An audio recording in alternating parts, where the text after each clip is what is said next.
सहनाववतु सहनो भुनक्तु सह वीर्यं करवावहै तेजस्विनावधीतमस्तु मा विद्विषावहै. Om Shanti Shanti Shanti. Aitareya Upanishad, second Khand, the principle of digestion. अथ ऐतरेयोपनिषदि प्रथमाध्याये द्वितीयः खण्डः. Thus begins the second khanda of Adhyaya 1 of Aitareya Upanishad. First verse. Ta eta devataः सृष्टा अस्मिन् महत्यर्णवे प्रापतन् तमश न पिपासाभ्या मन्ववार्जत् ता एनम ब्रुवन्नायतनं नः प्रजानीहि यस्मिन् प्रतिष्ठिता अन्नमदामेति. Meaning, this devata, on being created, fell into this mighty ocean, Maha Arnava, and they were subjected to intense hunger, thirst, and want. Then they spoke to him, "Please create for us an abode where we can be established and eat." So in the first khanda, we saw that the elemental worlds, their guardians, Lokpala, all of them were created. So after those devatas are created, those devatas in that Maha Arnava, meaning that big ocean, ocean of energy, ocean of light, ocean of sound, ocean of primordial elements, whatever you want to call it. So in that ocean, the devatas were created, and those devatas, now once they are created, they need to go through the process of sustainment, and for that they had hunger, thirst, and want. So they ask Param Purusha, Paramatma or Parabrahma, give us something to eat so that we can continue our journey. We can stay in something, meaning our abode, our place, and we can consume something and we can function.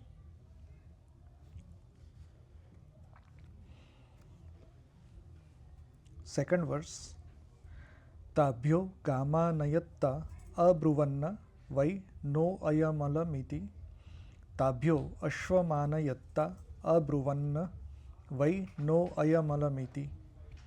Meaning, he brought devata a cow or go. This is not enough, they said. He brought them a horse, Ashwa. This is not enough, they said. So once those devatas, the Lokpalas, were created, the Param Purush, when the devatas ask, Lokpalas ask that give us something to eat, so Param Purush created go, cow. Cow does not mean the literal sense, the cow we see, four-legged animal. Go meaning those Srushti Prava or Vaishvik Prava which nourish everything. So which nourish, which sustain, creates something, gives elemental push to generation. So those type of energy or those type of primordial elements, they are called go. If we look at rainbow or light, the infrared light, the lower frequency spectrum, it is said that that kind of light is more of for nourishment. So that type of light sustains life. Sustains in the terms of they give them something to survive. So that light is go. And Ashwa, Ashwa meaning power, not the horse, the animal we see, but that primordial energy or primordial element that has capability of power. So that power is Ashwa.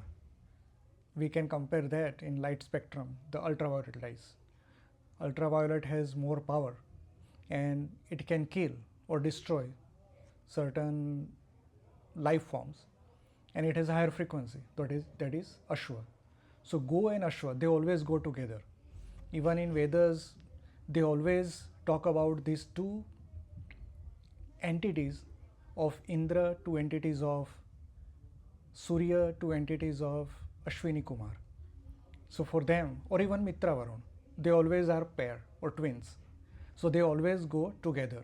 Go and Ashwa, or Ashwini Kumars, or Mitra Varun, or something that Surya gives, or something that Indra gives, meaning the Param Purush or Paramatma.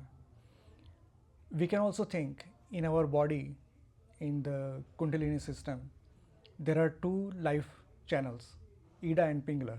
One is for nourishment and one is for power, the Chandra Nadi and Surya Nadi. They are always together. If we look at some stories like Vishpala, the queen, who lost her legs in a battle, and Ashwini Kumars performed the surgery, gave her the iron legs, and next day she was on her feet and started fighting, and she won the war. So this is the story of Rigveda.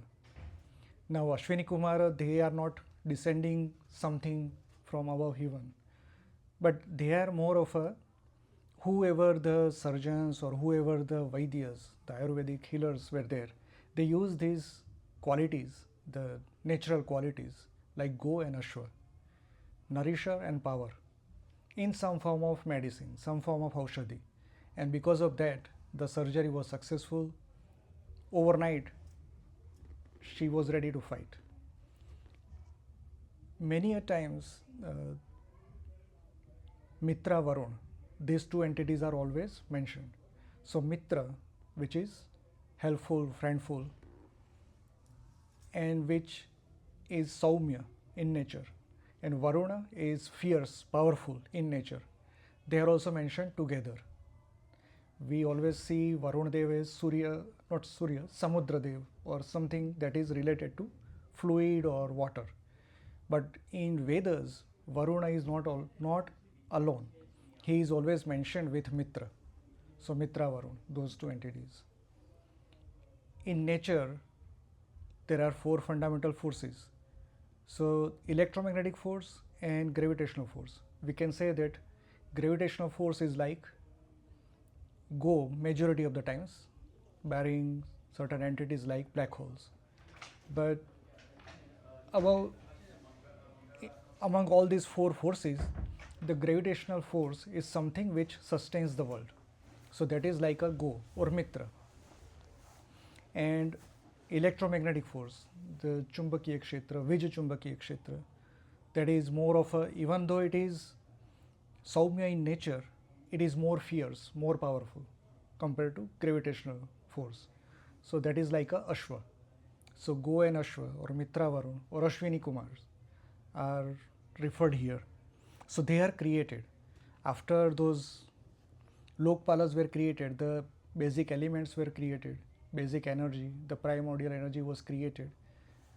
They needed to sustain, but gravitational or electromagnetic force was not enough. They could not sustain. Just using Go and Ashwa, they could not form anything. That's what the meaning seems like.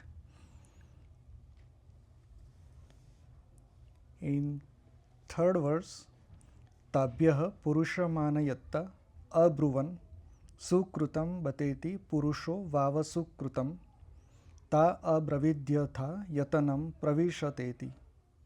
Meaning, he brought them Purusha, a cosmic person, and they said, well done, indeed. Therefore, Purusha, the cosmic person, is indeed something well created. Then he said to the Devatas, enter your respective abodes within the Purusha. So those forces, Go and Ashwa, were not sufficient.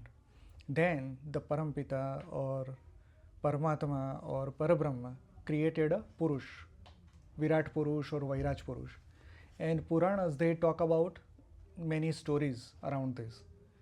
So if you look at Devi Bhagavad, Sri Krishna and Radhika ji, from them this Garbha of Hiranya Garbha was created, and from there the Vairaj Purush or Virat Purush born.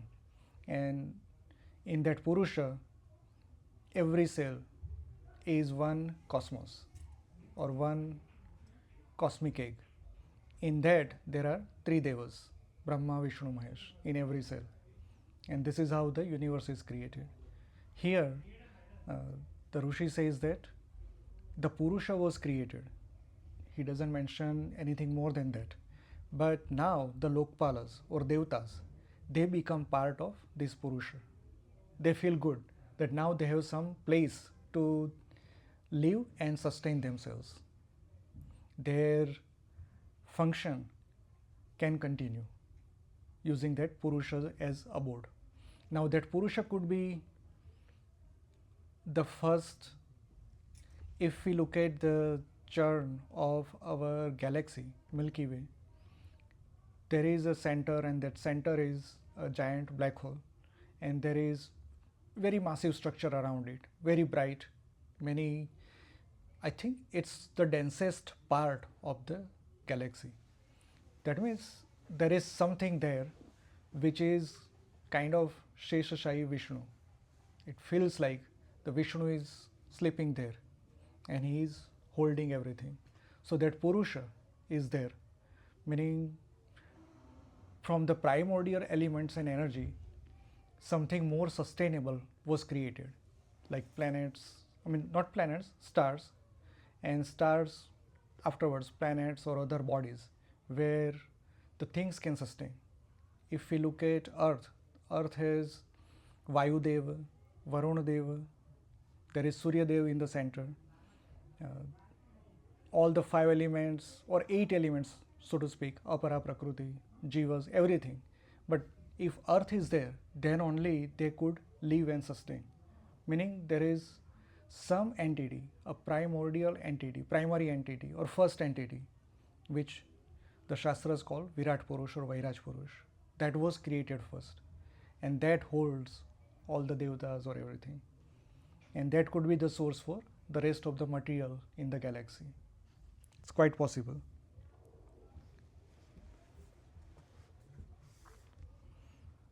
Fourth verse, Agnirvar Bhukda Mukham Praveshadvayuh Prano Bhutva Nasike Praveshadadityash Chakshur Bhutva Kshini Praveshadishah Shrotram Bhutva Karnau Praveshannoshadhi Vanaspatayo Lomani Bhutva Tvacham Praveshanschandrama Mano Bhutva Rudayam Praveshan Mrityurapano Bhutva Nabhim Praveshadapo Reto Bhutva Shishnam Praveshan.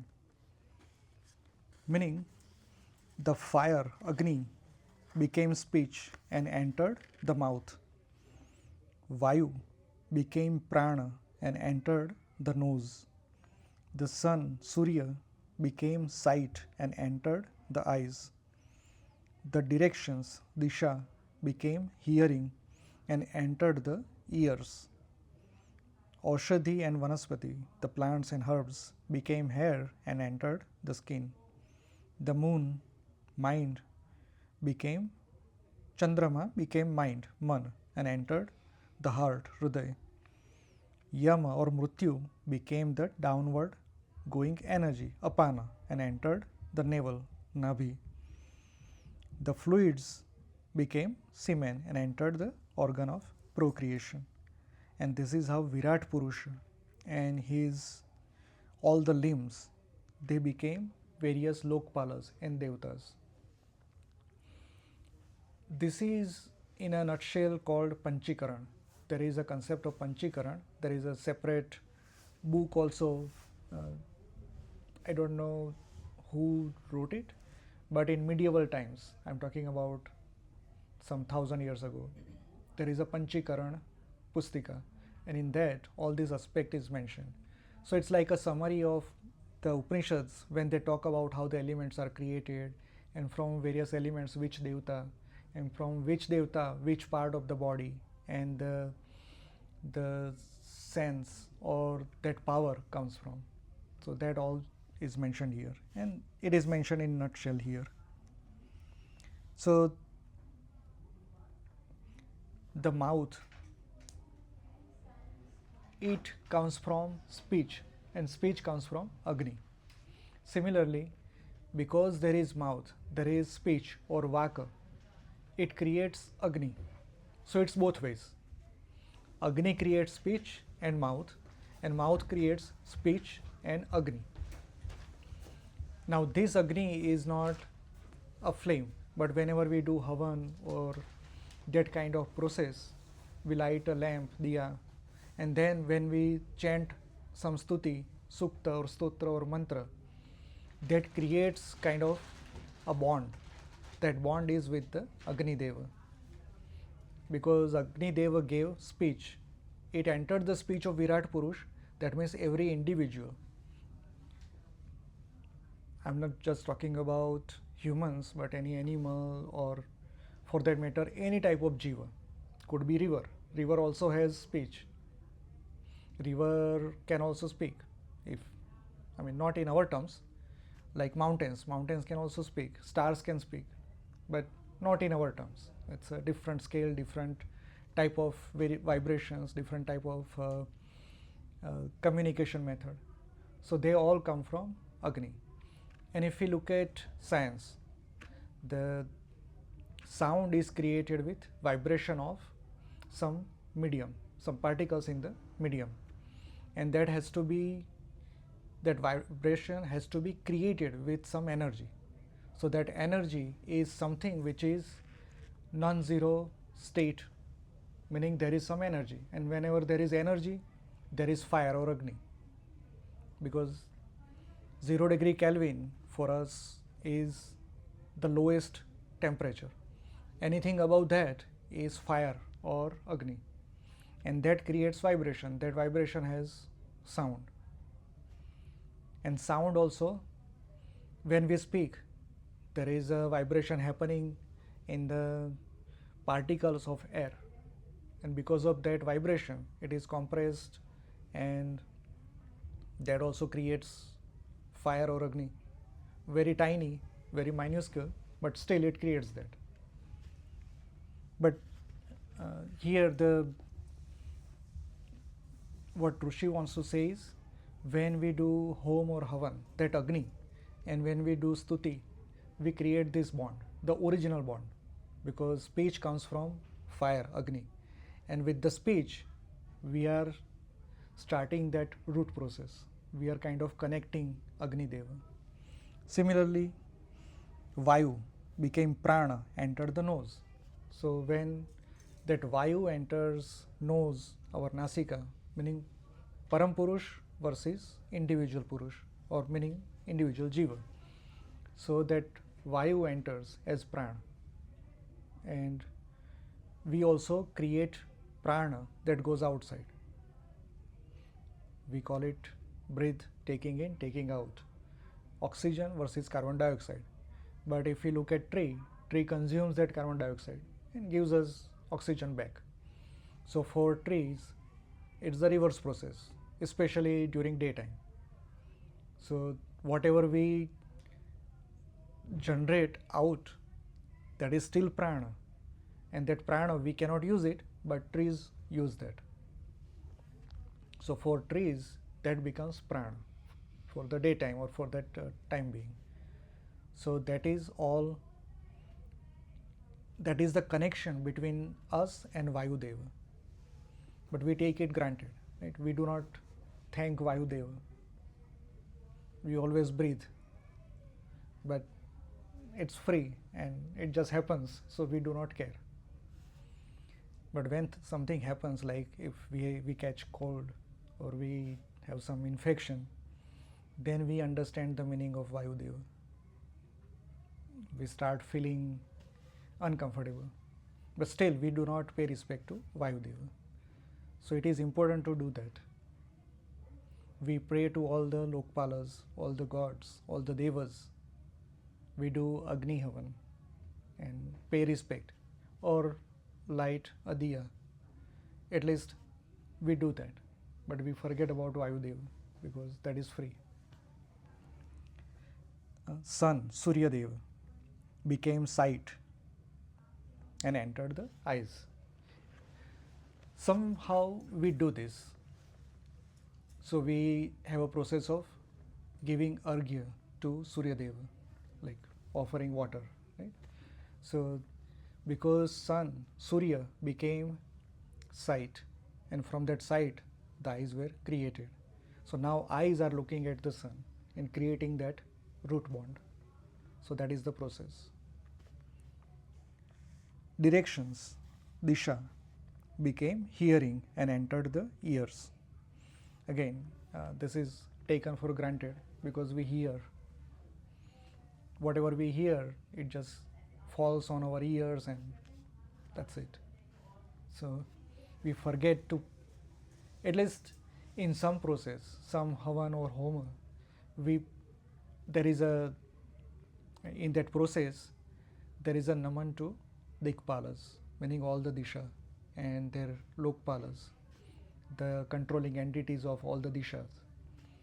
Because of that Disha, the sound was, the hearing sense was created, and because of the hearing sense, the ear was created.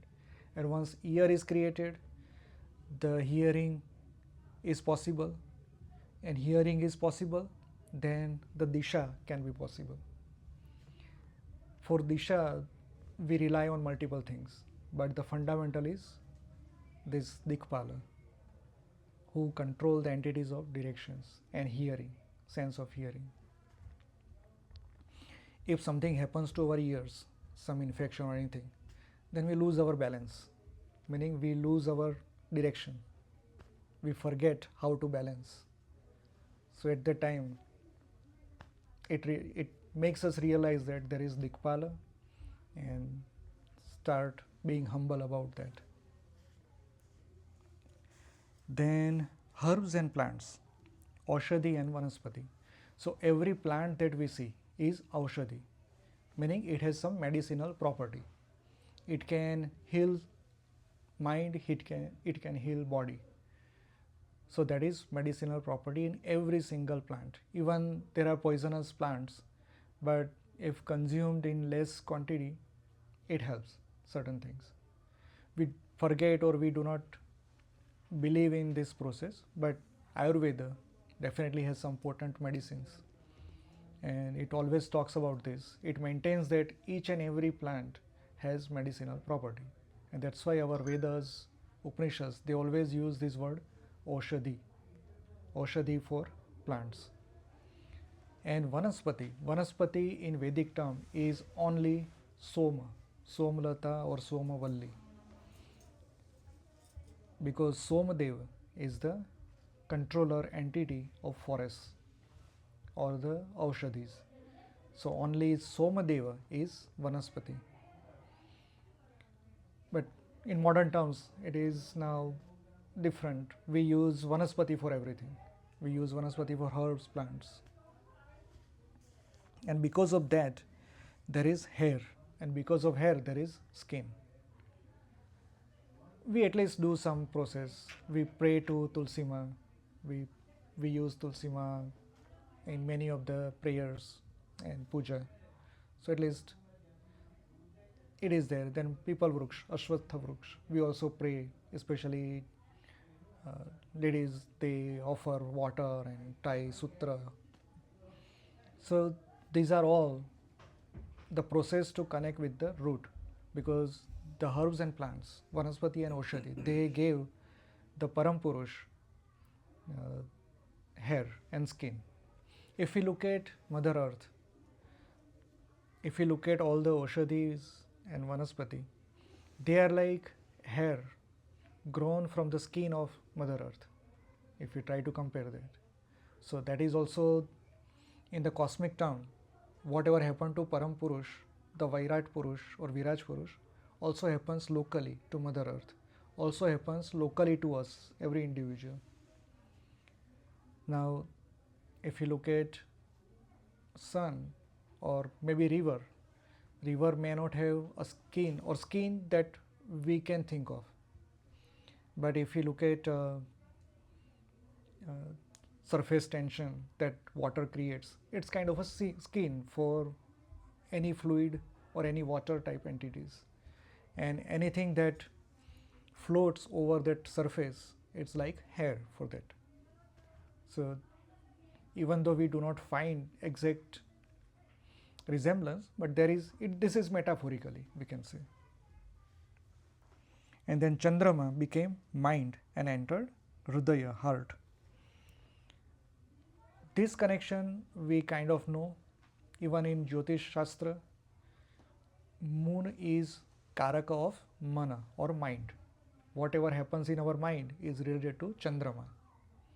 And though it is highly debatable, but at least this is how I used to read or hear in my youth, that full moon or new moon, that has effect on people who are lunatic, whose mind is not in control.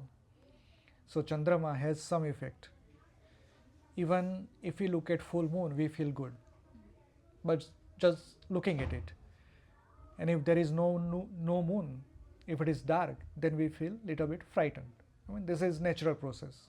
This is how the humans have evolved. So definitely there is effect on our mind of Chandrama, because original connection. Now if we look at galaxy, Chandrama is local to Prithvi and maybe other planets. But which Chandrama, if we look at galaxy, we don't know yet which Chandrama they are talking about. It might be related to Soma, that Soma which is Vaishvik Soma. In Vedas, the Soma is mentioned in 3 different contexts. Soma, that is Vanaspati. Soma, that is something that gives life on earth. And Soma, that is part of this universe which nourishes and creates life or prana. So, and Soma Dev is Chandrama. So all these are kind of hidden meanings, and even though they are interconnected, the direct resemblance we cannot establish. But Rishi here says that Chandrama, that Soma Deva, the prana, even if you look at prana vayu, though it goes to the lungs, but its motion is upward. Whenever we breathe in, we think that it goes down, but no, it is pumped up. If you look at how our heart pumps blood, the oxygen mixed blood, that is pumped from the upper part of heart. So it's kind of something that goes upward, and that upward motion of prana is connected with man or mind. Maybe that is Chandrama. So there are different meanings if we start looking at things differently. Then god of death or Mrityu. Now Mrityu became Apana, downward going energy, and entered Nabhi. So Apana Vayu goes downward. Whatever we consume as food or liquid, water, it is mixed in our stomach, and that mixing process creates a Vayu, meaning some entity that is downward. So it is around that navel region, and because of Mrityu, it is said that we consume food, and that process is one step towards death. It does not mean fasting makes us immortal, but consuming food is one step towards our death, because that whole process is like that, because it is coming from Mrityu Deva. So don't stop eating because it is necessary, but This says that at least control and be humble, at least recognize that Mrityu Deva, because of Mrityu Deva, that Lokpala, that Mrityudev Yamraj is also a Dikpal. Because of him, there is food and the process of eating. The apaha, the word here is reta, apaha, reto, and that fluid became semen, the procreative energy, and entered into procreation. So again, that process. So we always maintain in our Shastras that because we consume food, that food is nourished with water that is falling from the clouds. And the Shastras maintain that the Atma that is about to take birth is part of this process. So it comes via the water drops to the Aushadis, meaning plants, whoever consumes those plants and whoever consumes those animals. So through that process, they get this Atma in the body individually in a Jiva. And with the procreation process, the same fluid is passing through, same Atma using that as a channel. So meaning whoever created this first Purusha from the fluid, the primordial fluid, even science says that it is hydrogen cloud or whatever you want to name it, or energy cloud, or quasi particle cloud, or quantum cloud, whatever they want to name it. But that is the source of creation, and ultimately, at every level, that is also a source of creation. Even we look at Mother Earth, it was a molten ball. That molten ball of lava cooled down little bit, and that's how the layer, the soil we live on, was created. So from fluid, this soil is created. So everything is attributed to some kind of fluid. Even the stars, great stars, they are also created from hydrogen cloud, meaning it is kind of a plasmic fluid. And from that, the stars are born, heavy metals are born. So this whole process comes from some procreative fluid, which is part of the Parampurush. And we also, when we do Dvija Sanskara or Simant Sanskara or even Annaprashana Sanskara, all these Sanskaras, not all or everybody follow all these Sanskaras, but those Sanskaras are a humble way to pay respect to this process, because we want to recognize that because of this process there is life, and it is ultimately coming from this primordial fluid. So that is the process. Fifth verse. Tamashana ya pipase abruta mavabhyam bhi praja nihiti te abravi detasveva vam devtasva bhajamyetasu bhaginyau karometi tasmadyasyai kasyai cha devatayai havigruhyate bhaginya vevasya mashanaya pipase bhavatah. Meaning, hunger and thirst. Then said to him, the Parampurush, for both of us, please create an abode. He said to them, I assign you two to all the Devatas. I make you co-sharers with all of them. Therefore, whenever a sacred offering is made to any Devata, hunger and thirst become sharers in it. So all the Lokpalas and Devatas were created, but all the Devatas were subject to hunger and thirst. It automatically was created. Even when a child is born, that thing starts, food and water, bhuk and taras, the hunger and thirst. Take a plant, until it was a seed, nothing happened. But once that seed starts sprouting, now it requires food, hunger and thirst. Similarly, all the devatas, once they are created, they also come with this hunger and thirst. And that's why the Parampurus says, hunger and thirst, you also live with devata, meaning you are always present. We all are, all the jivas, apara prakriti or para prakriti, they all come from the same. So we also are born with hunger and thirst, all the entities. Even let's take an example of river. River has a source, and that source is a watery source, and water is collected over time. If that water is not collected, then it dries out. The river dries out, meaning it has hunger and thirst, and that hunger and thirst must be satiated with some prasada. So all the devatas follow the same rule. So whenever we offer food or water to any devata, their hunger, their thirst is satiated, and that offering becomes prasada.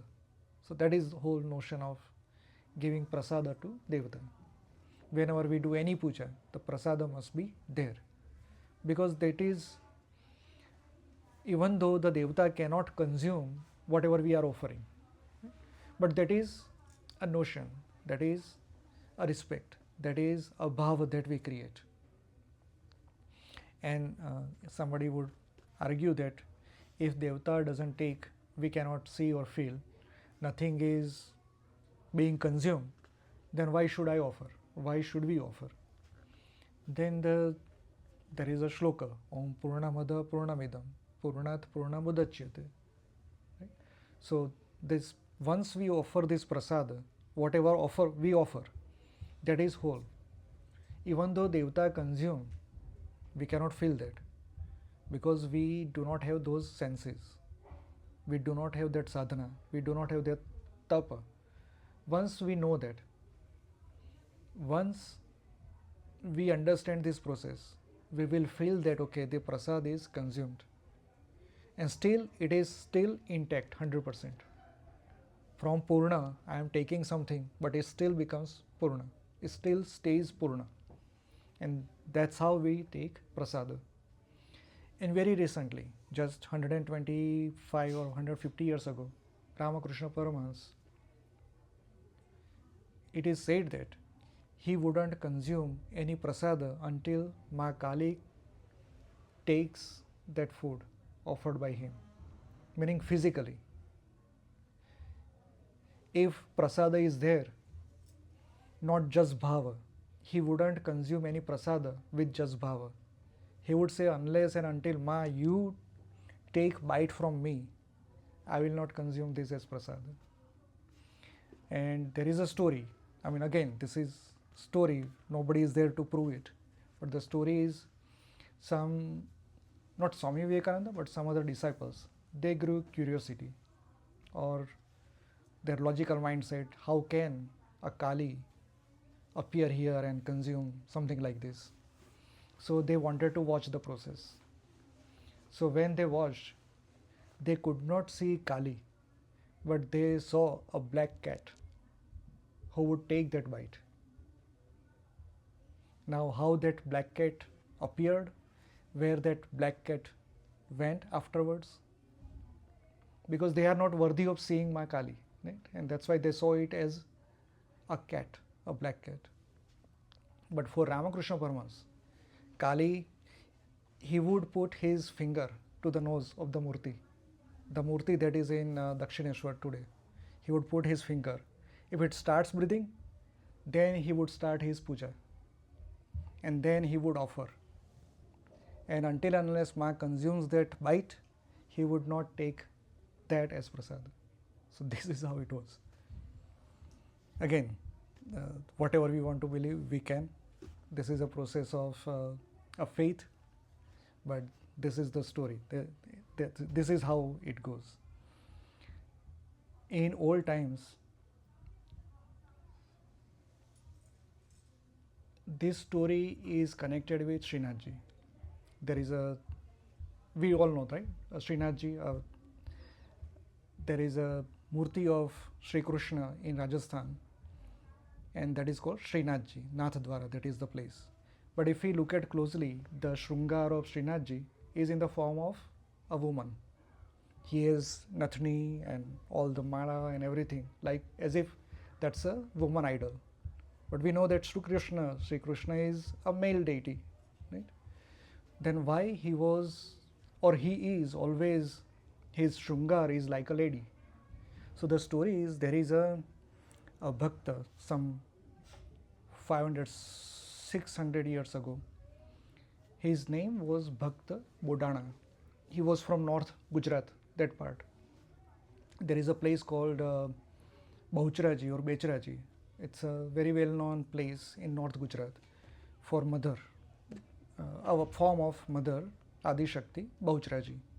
So he was an ardent devotee of Ma Bahucharaji. He once went to Nathdwara to do darshan and Tirth Yatra. When he entered that Garbhagruha, he started praying as if Adi Shakti is there. So he started doing stuti of Ma Adi Shakti. Then all those pandits, pandas, brahmanas, they got angry that this is Srinathji, Sri Krishna, and you are doing stuti of Ma Jagdamba. Go away from here. So he was pushed, taken out of the mandir area. He stayed there overnight. That Sri Krishna, I see you as Mother Goddess, I see you as Adi Shakti. If you are one and the same, show me. Next day, when the mandir was opened, Srinathji was in the form of a lady. And when those brahmanas or pandas found out that because of that person who is standing outside, this happened. So that day onwards, Sri Krishna is always, his Shrungara is like a lady in that mandir. So whenever you see Srinathji Murti, it's like that. So these are the stories of faith. But the faith would, something would feel like miracle. Right? But that all goes to this Panchikarana process. That if we believe it, if we have those senses, we will feel it.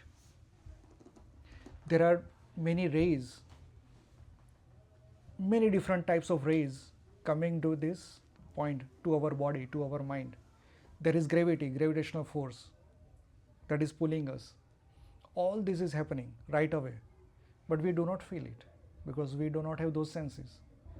But there are equipments that modern science has developed and we can detect all this. So why not somebody who is very deep in sadhana, who has very deep tapa, can feel all this? Who are we to say no, right? Who are we to argue that? We don't know doesn't mean something doesn't exist. But everything has to be taken as a pinch of salt because there are many false stories, many false things happening in the world. So what to believe and what not? It's again our own analysis, our own judgment and our own sadhana. It all depends on that. Something can be true, something cannot be true. It's all up to us. But prasada, it is important to have prasada whenever we do any puja or homa or anything like that.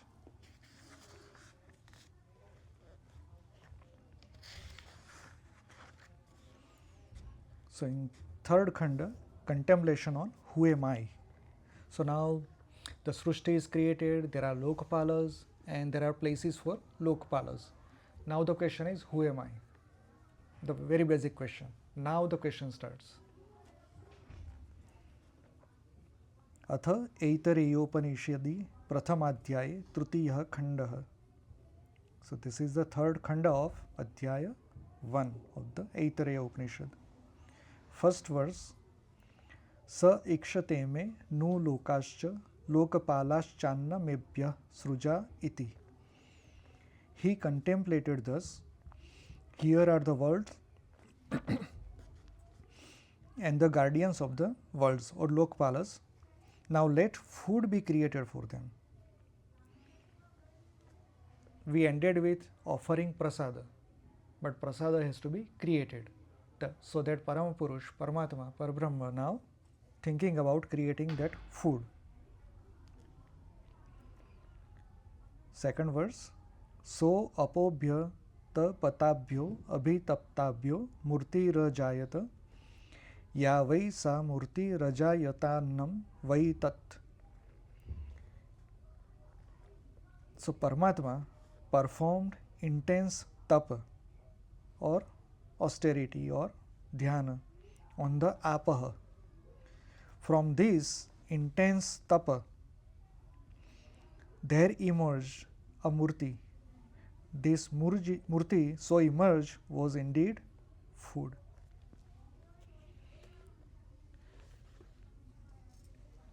It is like this: if there is a molten gold or molten, actually there is a piece of gold or there is a piece of iron or any metal, we want to create some murti, we have to heat it. So the process of heating is tapa. Because of that tapa, it becomes molten, it becomes fluid, and once it becomes fluid, we can give any shape or any form to that piece. But in this original first murti, because Paramatma or the Prajapati did that tapa, intense tapa, austerity, heating on apaha, the primordial fluid, that fluid become murti. We can also see like this: if we keep heating molten fluid or whatever, it evaporates, and after, or it changes the state from liquid, it can become first air, and once air cools down, it can become solid or again liquid. It depends upon whatever that fluid is. But here, from that fluid, because of tapa, a murti emerged, meaning a form emerged. We can also say that the modern science says that there is a hydrogen cloud. It's like primary fluid. Once it churns, there is gravity. Because of that gravity, it churns, and that churning process compresses it, and because of that compression, a star is born. So from apa, once that apa, there is a process of tapa. Cannot be just heating, but the whole process of tapa or dhyana, meaning focused or compressed, that generated some material. It becomes a murti, comes into a form, and that was the food. So whatever first was created after Lokpalas and the Param Purush or Virat Purush, from Virat Purush, it's like a fetal fluid.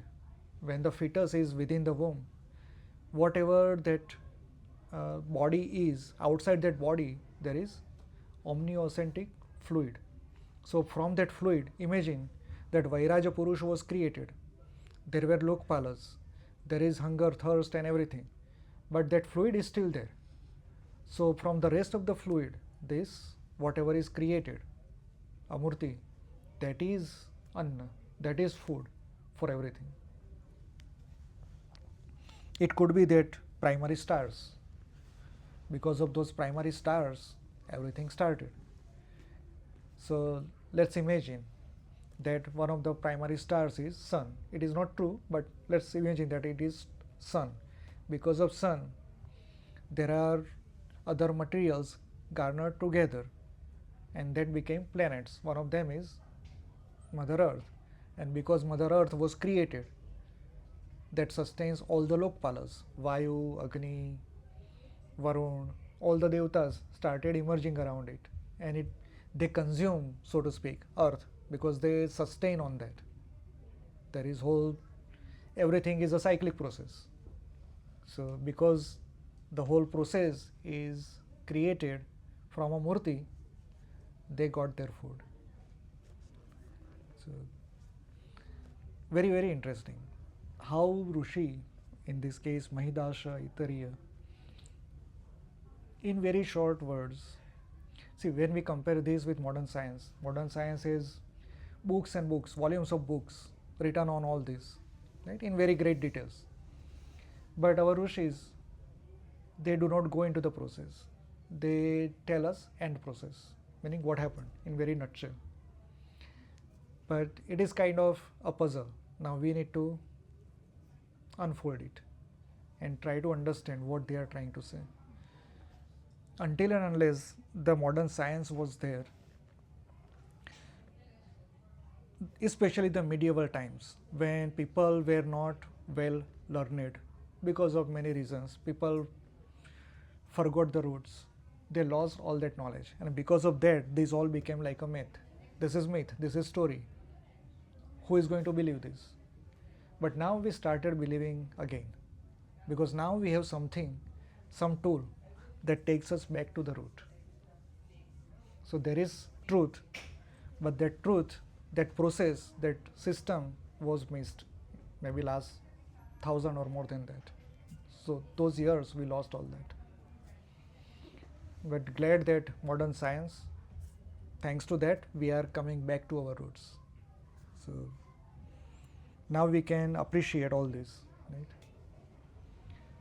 If we ask somebody some 200 years back, hey, read Aitareya Upanishad and tell me this is true, right? He or she would completely deny, this is story, a myth. But now they can relate, they have something to relate to. So it's very important to know this. We can stop here.